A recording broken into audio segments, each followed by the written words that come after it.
Karen grabbed my keys straight from my hand, threw them on the lawn, and yelled, "We don't need carjackers in Redwood Shores."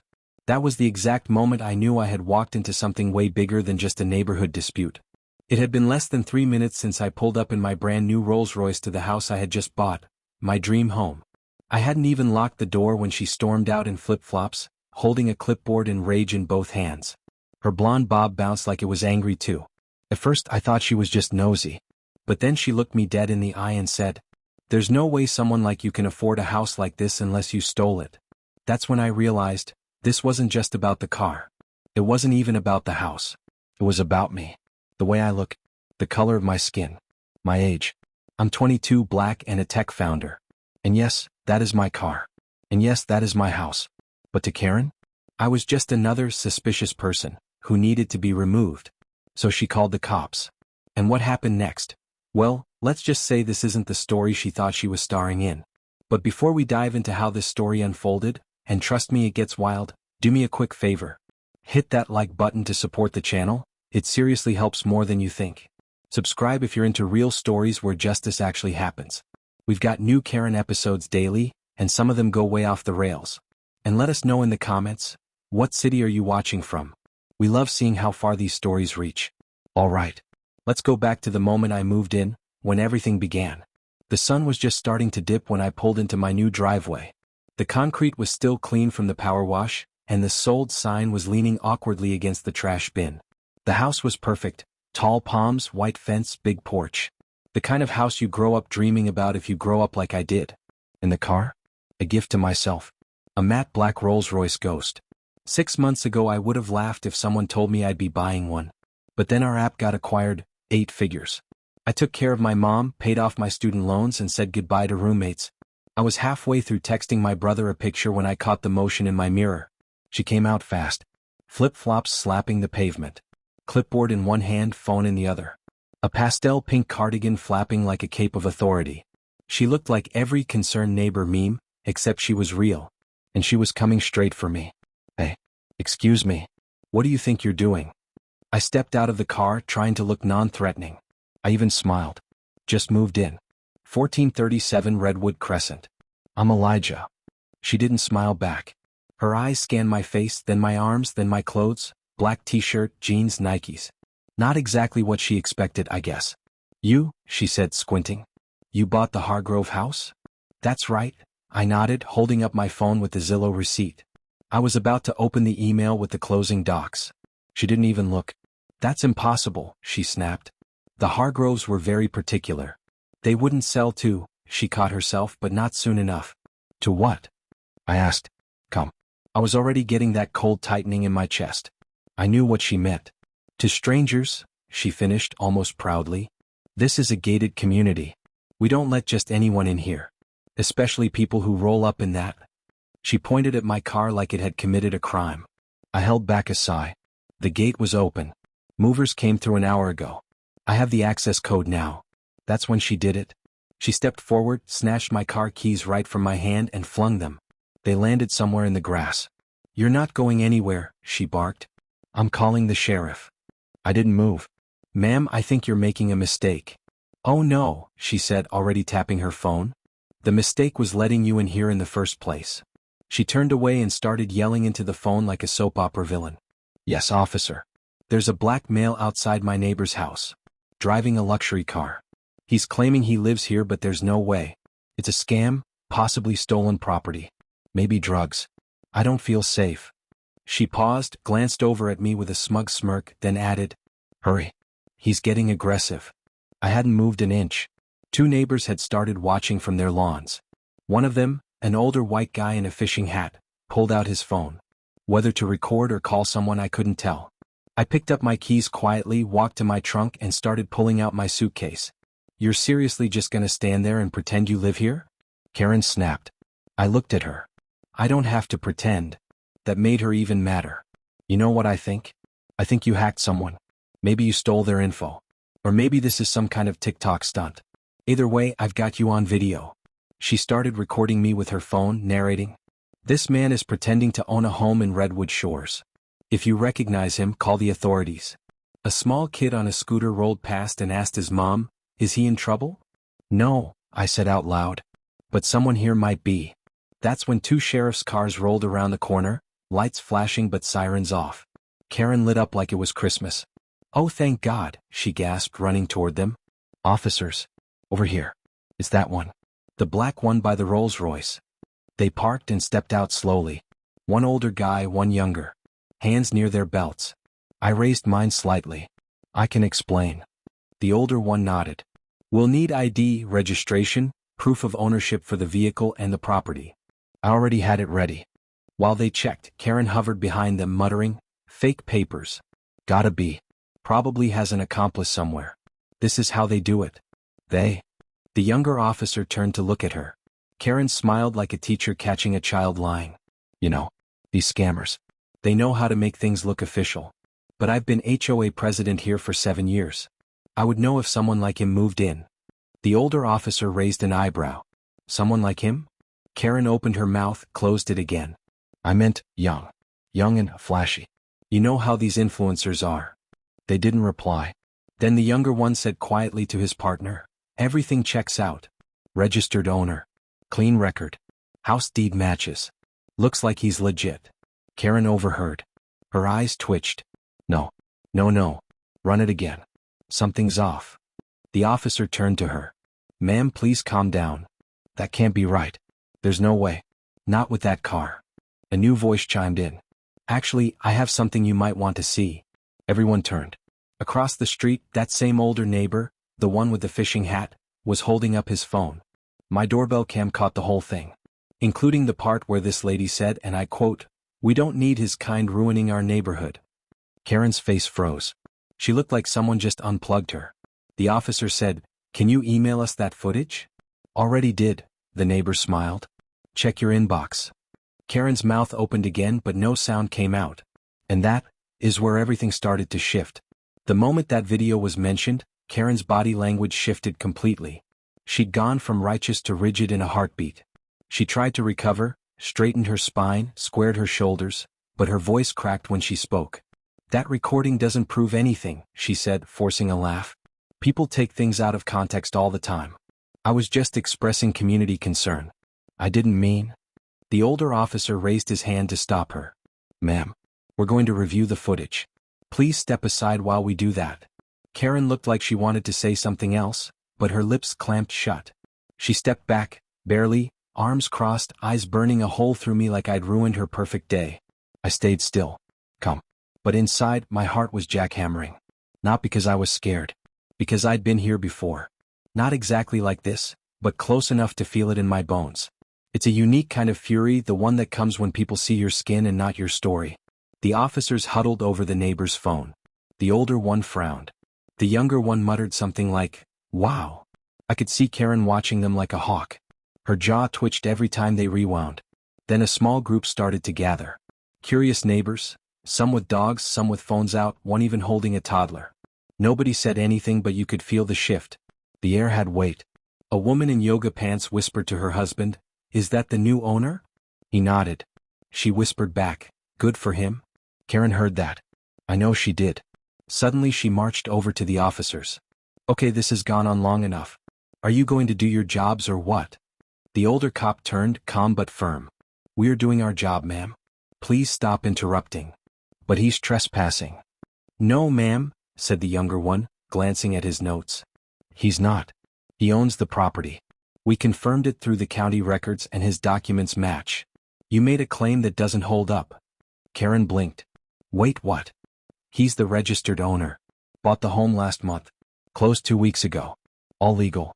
And the car's clean. He's not under investigation for anything." "You are." The words hit her like cold water. "What do you mean I am?" "You filed a police report under false pretenses," the officer said. "And if that video backs up what the neighbor said." "It was a misunderstanding," she blurted. "I didn't mean to say anything offensive. It was just a tense situation." She turned to the crowd like she was looking for backup. But now even her allies were quiet. The woman in yoga pants pulled her kid closer. A guy in cargo shorts lowered his phone and walked back into his house. The old man with the fishing hat folded his arms and stared. Karen was losing her grip, fast. "You all know me," she said, voice rising. "I've lived here for 18 years. I'm president of the HOA. I organize the block parties. I saved the maple trees on Elm Drive, for God's sake. Nobody clapped. I could have left it at that. But something in me, maybe the part that remembered every teacher who called me articulate, like it was a surprise, or every security guard who randomly checked my bag, decided not to let it slide. Karen, I said loud enough for everyone to hear, if your idea of community safety is calling the cops on your new neighbor because he doesn't look like you, maybe you shouldn't be in charge of anything. A few people muttered, MHM, under their breath. Someone let out a short, dry chuckle. Karen turned bright red. I was just being careful, she hissed. This could have been dangerous. Yeah, I said, it could have. For me. That landed harder than I expected. Even the cops glanced at each other. The younger officer stepped forward. Sir, we'll be filing a report on this. You may be contacted later for a statement. Do you want to press charges? I shook my head. Not yet. Let's see how she handles being treated fairly for once. Karen flinched like I'd slapped her. Then she did what Karens do best. She doubled down. I know people, she spat. You think you're safe because you have a few pieces of paper and a nice car? You think you can just buy your way into this neighborhood and change the rules? Ma'am, the officer warned. No, she kept going. I've seen this before. Flashy young guys showing off with money they didn't earn. Drug money, crypto scams, fake startups. It's all the same. You think you're special, but you're not. You don't belong here. The silence that followed was deafening. A kid on a scooter rolled by again and muttered, Yikes. The older cop exhaled. Ma'am, I'm going to need you to stop talking. Karen stepped back, visibly shaking now. But not from fear. From rage. Fine, she snapped. This isn't over. She turned to storm off, but not before kicking a sprinkler head on my lawn so hard it cracked. The younger officer looked at me. We'll note the vandalism too. I nodded. Thanks. As she disappeared behind her hedge, I heard her say, mostly to herself, wait until the HOA hears about this. Little did she know. They already had. And by the time this was over, it wouldn't be me answering questions. It would be her. By now, there were at least 15 people standing on sidewalks, behind hedges, or just happening to walk their dogs past my driveway for the third time in 10 minutes. The energy had shifted.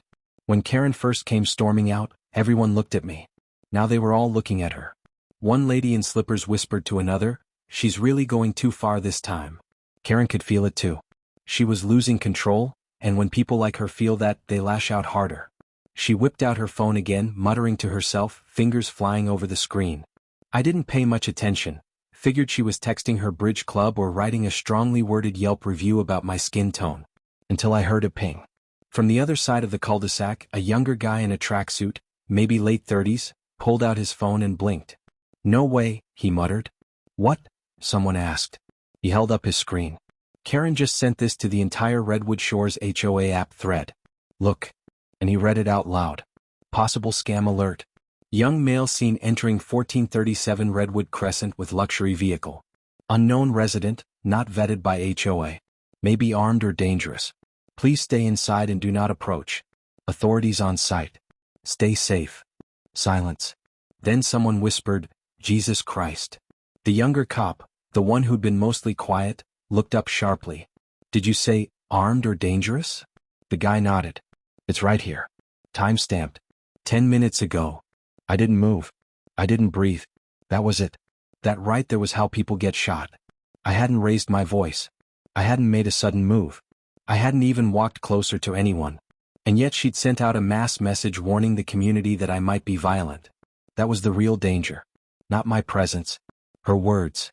The older cop turned to Karen, who suddenly looked very small, standing by her clipboard. Ma'am, he said, voice like concrete, did you send this message? Karen straightened. Yes, I did. As HOA president, I have a responsibility to lie about someone being armed? He cut her off. I didn't say he was. I said maybe. It's a precaution. It's standard language. No, it's not, the younger officer said. That's how people get hurt. You realize we treat armed suspect calls very differently than neighbor disputes, right? Karen scoffed. Well, maybe if he hadn't been so evasive. I showed you my ID, I finally said. Loud enough for everyone. I gave you my paperwork. I told you my name. The only thing I didn't do was apologize for existing in front of you. Karen looked like she wanted to scream. The guy in the tracksuit stepped closer. I'm not even gonna lie, I was about to call the sheriff myself when I saw that message. Made it sound like he was waving a gun around. Someone else added, she did the same thing last year to the delivery driver. Said his van looked suspicious. They pulled him out at gunpoint. I turned slowly. Wait, what? An older woman in a red robe nodded. Christmas Eve. Poor kid was dropping off a package. She told the HOA chat he was casing the place. Karen's voice cracked. I was being cautious. No, the older officer said. You were being reckless. Then, as if the universe itself wanted to twist the knife, another neighbor emerged. A short, silver-haired man in a navy sweater. Come. Soft-spoken. He raised his hand and said, I think it's time someone spoke up. Everyone turned. He cleared his throat. I've lived next to Karen for 11 years. I've seen her call security on kids playing basketball.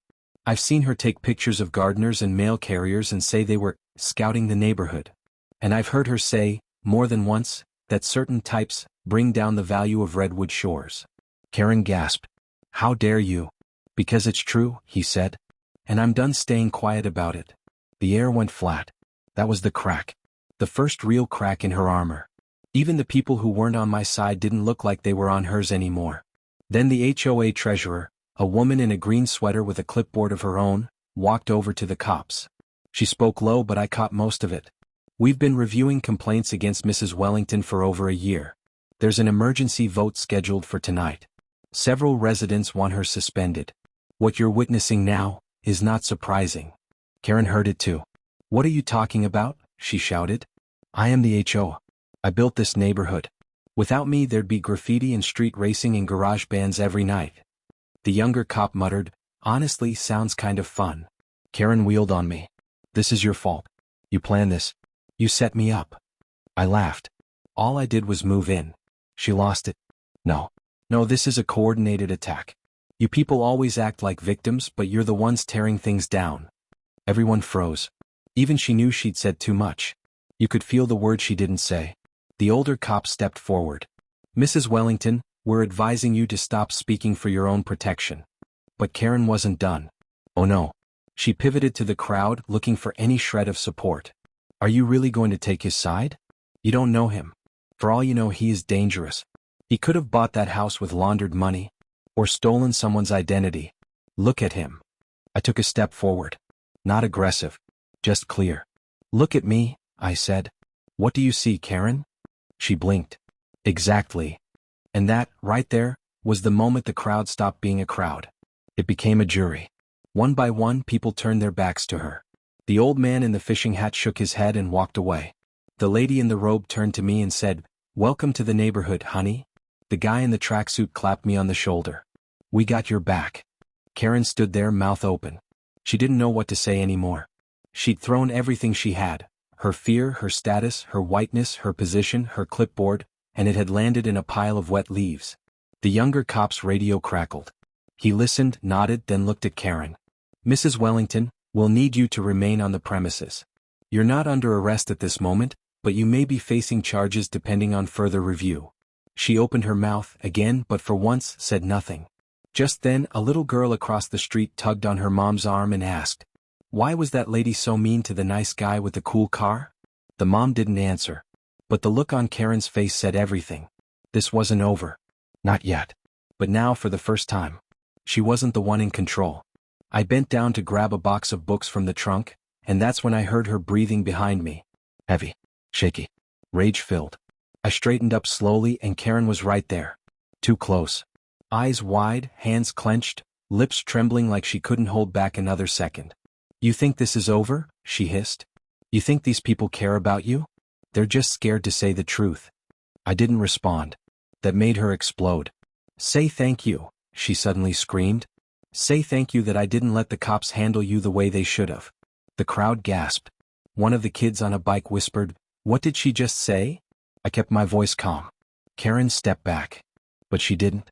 Instead, she reached forward and grabbed the keys out of my hand. HOA, someone shouted from across the street. She held them up like evidence, like a trophy, like something dirty she didn't want to touch.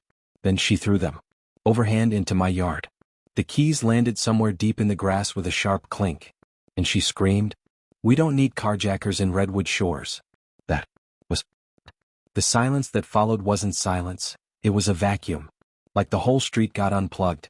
Even the birds shut up. The younger cop stepped forward fast. "Ma'am, back up. Now." Karen's chest was heaving. Her hair was sticking to her forehead. She looked like someone in the middle of a breakdown, or a bad performance of one. "I did what I had to do," she yelled. "You all saw him. Flashy car, fake story, smooth words. They always know how to talk their way out." "They?" the older cop said, voice like steel. Karen froze. That's when neighbor number 2 spoke up, a woman I hadn't seen before, holding a baby monitor in one hand and her phone in the other. "I have something you need to see," she said to the cops. "My porch cam." It caught her blocking his path earlier. She pushed him back with her arm. And then she turned to her friend and said, and I quote, "I'll make sure his kind doesn't last a month here." Karen turned a shade of white I didn't know existed. "That's taken out of context," she cried. The neighbor shook her head. "I have the whole clip. From the moment you walked over until the cops showed up." "Send it," the officer said. "Now." The woman nodded, tapping her phone. Karen looked around, panicked. Nobody, not a single person, was on her side anymore. Not the lady with the yoga mat. Not the couple with the stroller. Not even the HOA treasurer. "You can't do this," Karen whispered. "You did this," I said. Quiet. But clear. She turned back to the officers, tried to smile, a twisted, crooked thing. "I was just trying to protect the neighborhood. This isn't what it looks like. She choked on her words. And that's when her voice cracked into something small and hollow. "I didn't mean for it to go this far." But it had. And the whole block knew it. Karen was still standing there, frozen, fingers twitching like she wanted to rewind time. But it was too late. The second neighbor's video hit the officer's inbox. He tapped the screen, watched for 15 seconds, then locked eyes with her. "You put your hands on him," he said. Karen opened her mouth. Closed it. "And you made multiple racially charged statements, both on video and in front of witnesses." "I was upset," she whispered. "People say things when they're—" "That's not an excuse," the younger cop said, stepping closer. "Mrs. Wellington," the older officer added, "please place your hands behind your back." Her face cracked. "You're arresting me?" "Yes, ma'am.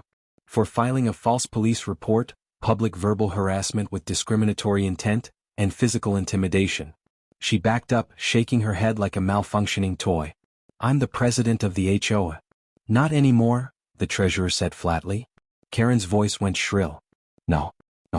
You can't, this is my street." The older officer gently turned her around, clipped the cuffs. She didn't fight. Not really. She just collapsed, her whole body shrinking like air leaking out of a balloon. As they walked her toward the cruiser, people watched silently. No one clapped. But no one looked away either. Right before she was helped into the back seat, she looked straight at me. Her eyes were glassy. "I was just trying to protect what we built," she said. I replied with a quiet nod. "You burned it down yourself." The door closed. The cruiser drove away. And the street, for the first time all day, exhaled. A letter arrived in my mailbox. Karen was permanently removed from the HOA board. Vote was unanimous. She was fined $5,000 and ordered to complete 60 hours of community service. I saw her once at the grocery store. She froze when she saw me, turned around and left her cart in the aisle. I kept shopping. If you believe justice matters, drop a like, hit subscribe, and comment what city you're watching from. Let's make sure every Karen gets exactly what she deserves.